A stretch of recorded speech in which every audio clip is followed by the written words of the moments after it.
D ಕಾಲೇಜ್ನ cultural art fest ಕ್ರೆಸಿಂಡೋ ತುಂಬ ಚೆನ್ನಾಗಿ ಏರ್ಪಡಿಸಿದ್ದಾರೆ. ನಾನು ಒಂದು ಡ್ಯಾನ್ಸ್ ಪ್ರೋಗ್ರಾಮ್ ನೋಡಿದೆ, ತುಂಬ ಅಂದರೆ ತುಂಬ ಚೆನ್ನಾಗಿತ್ತು. ಫ್ಯೂಷನ್, ಬೇರೆ ಬೇರೆ ಥರದ ಡ್ಯಾನ್ಸು ಎಲ್ಲ ಚೆನ್ನಾಗಿ ಆರ್ಗನೈಸ್ ಮಾಡಿದರು. ಫೆಸ್ಟಿವಿಟಿ ಮೂಡು ಎಲ್ಲ ತುಂಬ ಚೆನ್ನಾಗಿದೆ. ಸೊ ನನಗನ್ಸುತ್ತೆ ನೆಕ್ಸ್ಟ್ 2-3 ದಿವಸ ಸ್ಟೂಡೆಂಟ್ಸು ಮತ್ತು ಎಲ್ಲರೂ ತುಂಬ ಚೆನ್ನಾಗಿ ಎಂಜಾಯ್ ಮಾಡ್ತಾರೆ ಅಂತ ಅನಿಸುತ್ತೆ.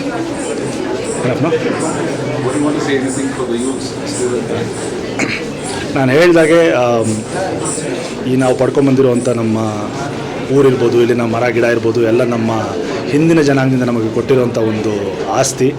ಅದನ್ನು ನಾವೆಲ್ಲರೂ ಇದನ್ನು ಹೀಗೆ ಮುಂದುವರಿಸ್ಕೊಂಡು ಹೋಗಬೇಕು. ನಮ್ಮ ಕೈಯಲ್ಲಿ ನಾವೇನಾಗುತ್ತೆ ಅದನ್ನು ನಾವು ಮಾಡಬೇಕು. ಇವತ್ತಿನ ಯೂತೇನ ಡಿಸೈಡ್ ಮಾಡೋದು ನಮ್ಮ ಫ್ಯೂಚರ್ ಹೇಗಿರುತ್ತೆ ಅಂತ. ಸೊ ಅವರೆಲ್ಲ ಇದನ್ನು ಮನಸ್ಸಿಗೆ ತುಂಬ ಹತ್ತಿರವಾಗಿ ಇಟ್ಕೊಂಡ್ರೆ ನಮಗೆಲ್ಲರಿಗೂ ಒಂದು ಒಳ್ಳೆ. ನಾನು ಡಾಕ್ಟರ್ ಆಶಾ ಎನ್ ಅಂತ, ಸಿಂಧಿ ಮಹಾವಿದ್ಯಾಲಯದ ಪ್ರಾಂಶುಪಾಲರು ನಾನು. ನಮ್ಮ ಕಾಲೇಜಿನಲ್ಲಿ 2 ದಿನದ ಇದಕ್ಕೆ ಒಂದು ಮೆಗಾ ಫೆಸ್ಟ್ ಅಂತಲೇ ಹೇಳ್ಬೋದು, ಕ್ರೆಸೆಂಡೋ. ಈ ವರ್ಷದ ಥೀಮ್ ಬಂದು ಕಲಾ ಸಂಗ್ರಾಮ್. ಸುಮಾರು 27 ಸ್ಪರ್ಧೆಗಳು ನಾವು ಹಮ್ಮಿಕೊಂಡಿದ್ದೇವೆ. ಪ್ರತಿ ವರ್ಷ ಈ ಒಂದು ಕ್ರೆಸೆಂಡೋ ಅನ್ನೋದು ನಮ್ಮ ಬೆಂಗಳೂರು ಸಿಟಿಯಲ್ಲಿ ಬಹಳ ಪ್ರಸಿದ್ಧವಾದಂಥ ಒಂದು ಫೆಸ್ಟ್ ಅಂತಲೇ ನಾನು ಹೇಳ್ಬೋದು. ಬೇರೆ ಬೇರೆ ಕಾಲೇಜುಗಳಿಂದ ಒಂದು ಸುಮಾರು 200 ಮೇಲ್ಪಟ್ಟು ಕಾಲೇಜಸ್ಸು ಈ ಒಂದು ಫೆಸ್ಟಲ್ಲಿ ಸುಮಾರು ಒಂದು 2,000 ವಿದ್ಯಾರ್ಥಿಗಳು ಈ ಫೆಸ್ಟಲ್ಲಿ ಭಾಗವಹಿಸ್ತಾರೆ. ಒಂದು ಪ್ರಾಮುಖ್ಯತೆ ಏನಂದರೆ ಈ ಒಂದು ಫೆಸ್ಟ್ ಬಗ್ಗೆ ಸುಮಾರು 2 ಲಕ್ಷದಷ್ಟು ನಗದು ಬಹುಮಾನ ನಾವು ಕೊಡ್ತಿದ್ದೇವೆ. ಈ ಒಂದು ಕಾರ್ಯಕ್ರಮವನ್ನು ಉದ್ಘಾಟನೆ ಮಾಡಿಕೊಟ್ಟಿರುವಂಥವರು ನಮ್ಮ ಪ್ರಖ್ಯಾತ ನಿರ್ದೇಶಕರಾದ ಶ್ರೀ ಅಮೋಘ ವರ್ಷದವರು ಬಂದಿದ್ದರು. ಇವಾಗ ಈ ಒಂದು ಕಾರ್ಯಕ್ರಮವನ್ನು ಬಹಳ ಚೆನ್ನಾಗಿ ಉದ್ಘಾಟನೆ ಮಾಡಿಕೊಟ್ಟು ಮಕ್ಕಳಿಗೆಲ್ಲ ಒಂದು ಬೆಸ್ಟ್ ವಿಶಸ್ ಹೇಳಿ ಈ ಕಾರ್ಯಕ್ರಮವನ್ನು ಉದ್ಘಾಟನೆ ಮಾಡಿಕೊಟ್ಟಿದ್ದಾರೆ.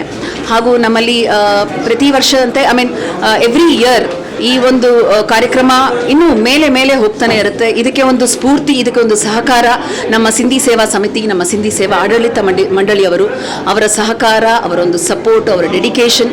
ಆದ್ದರಿಂದನೇ ಈ ಒಂದು ಕಾರ್ಯಕ್ರಮ ನಾವು ಪ್ರತಿ ವರ್ಷ ಯಶಸ್ವಿಯಾಗಿ ಕಾರ್ಯಕ್ರಮವನ್ನು ನಾವು ನಡೆಸಿಕೊಂಡು ಹೋಗ್ತಿದ್ದೇವೆ. This is Ashish Amarlal, the chairman of the Sindhi College. It is wonderful to note that our college is conducting this cultural event for this year. It's called Kala Sangram, and seeing number of students participating, more than nearly 2,000 students taking part. India is a diverse country, and what binds us together is our culture. And today we have a cultural fest where all the students here taking part of diverse cultures and having great fun, enjoying themselves. Well, to all the youth, live life every day, make the best of it, achieve your goals. All the best to all of you. Thank you.